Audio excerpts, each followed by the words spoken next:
Put down your phones. Stop checking your Instagram. Social media is destroying real connection. Honestly, I cringe every time I see another researcher taking a stage and telling me how bad social media is. And I cringe not because I'm an Instagrammer and an influencer and I Instagram for a living. I cringe because I get to do this thanks to Instagram. I've met the most amazing friends. I get to travel the world for a living. I understand that Instagram can be tricky and it can make you feel like you are the most boring person with the most boring life. I know I've been there. But at the same time, the problem is never the problem. The problem is that you think it's a problem. And Instagram is just a tool, just like a hammer. You can use a hammer to destroy things, damage, hurt yourself, or you can use it to build your mini empire. And I'm here to tell you how I did the latter. How I went from making $1 an hour waiting tables to be getting paid to get on a private jet, to go on a private island on a private yacht, which was not very easy. So when I was 19 years old, which was basically your age, I've never traveled, I've never been on a plane. I really always wanted to experience traveling. So I decided to work as a waitress for $1 an hour. And I was able to save enough money to go to Australia because I wanted to learn English. And that was the beginning of a new life system, which looked like this. So I worked, I saved enough money so I can go traveling, and I spent all that money on traveling. Then I went back home to make more money so I can go traveling again. And it worked perfectly for about 6 years. But then I hit what some people call quarter-life crisis. I graduated from University of Sydney with the Master of Management, which is ironic because the last thing I could manage was myself and my own life. All I knew was that I don't want to climb corporate ladders, I want to climb palm trees, but everyone told me that's not a job. So it's like, cool, that's fine, so let me just go traveling one more time before I become an adult. And I was trying to come up with something super liberating. I'm like, what can I do that would make me feel like a real traveler? So I'm like, okay, I'm gonna go sailing, which sounds like a great idea, except I've never sailed before in my life, or I've never been on a boat before. Neither has my then partner, but we figured surely we can Google how to sail. It can't be that hard, right? Spoiler alert, not a good idea, just so you know. So we moved to Mexico, Puerto Vallarta, for 4 months.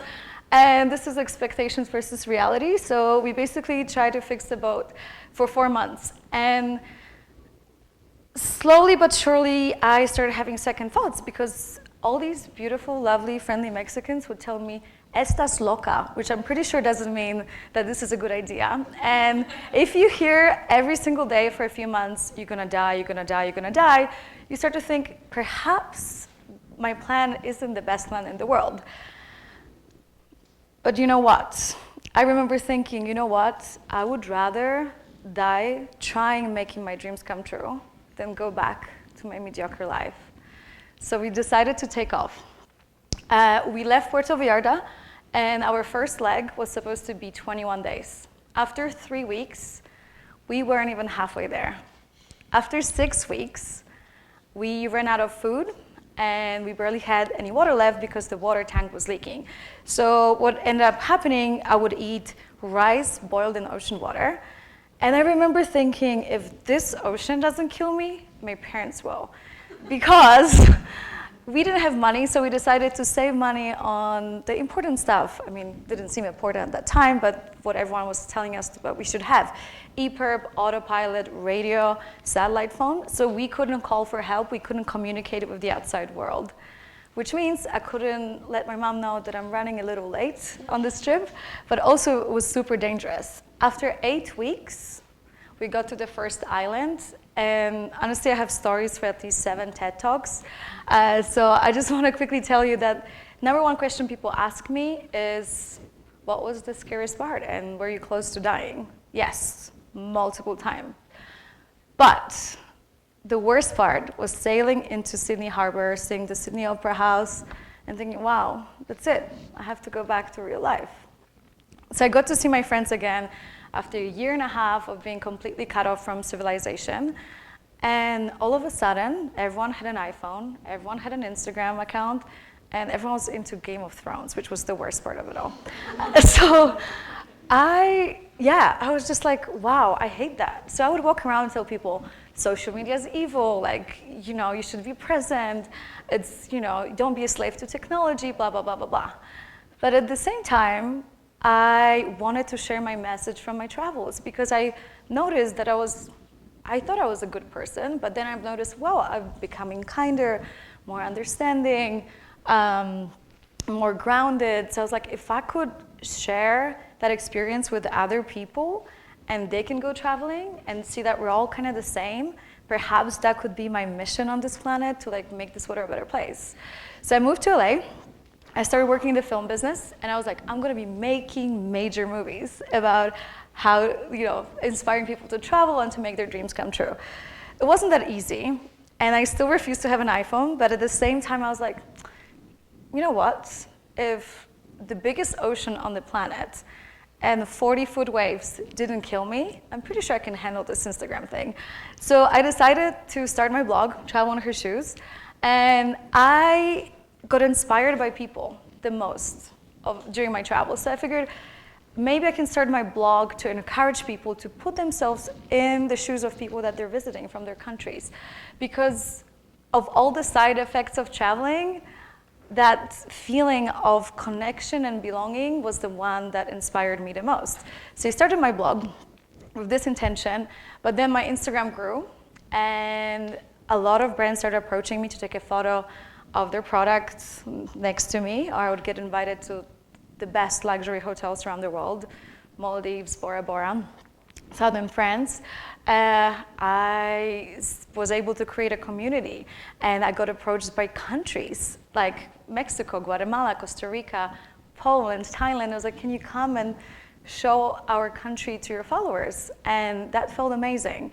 And I remember thinking when I would go to Jordan or go to Morocco and I joined Ramadan, a lot of people say, wow, I didn't realize that this is what Muslim culture is about. So that felt extremely satisfying. I had a great community, all thanks to Instagram. It is thanks to Instagram that I was able to get paid to travel the world. It is thanks to Instagram that I started my own bikini brand, my clothing brand. I got a book deal. I started selling my photo filters, helping other people get better at photography. And I'm here in front of you, which is pretty crazy. But you know what? I believe that my generation, the first generation of Instagram, wasn't quite ready for it. So what happened was we were led into this illusion of scarcity. We were led to believe that we should compete against each other because there's only a finite number of people that can make it on this platform, which is not true.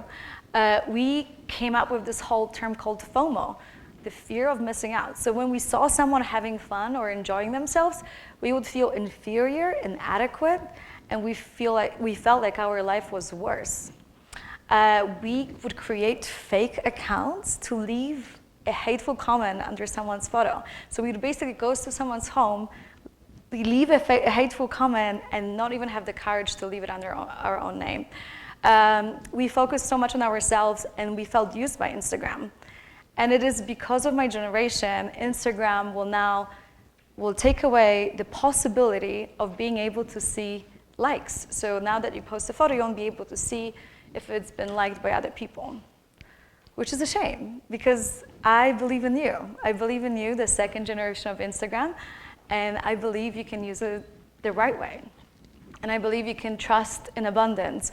And just like Instagram is just like the universe. There is enough room for everyone, and you just have to use it to collaborate with others instead of compete. If you see someone being happy, you should A, be happy for them, B, feel inspired that if they can be happy, you can be happy too, and feel JOMO, which is the joy of missing out, because you are so happy with what you're doing that you're not jealous, you're just happy for someone, you're loving it. You would spread likes and comments and you wouldn't try to compete or compare yourself to other people.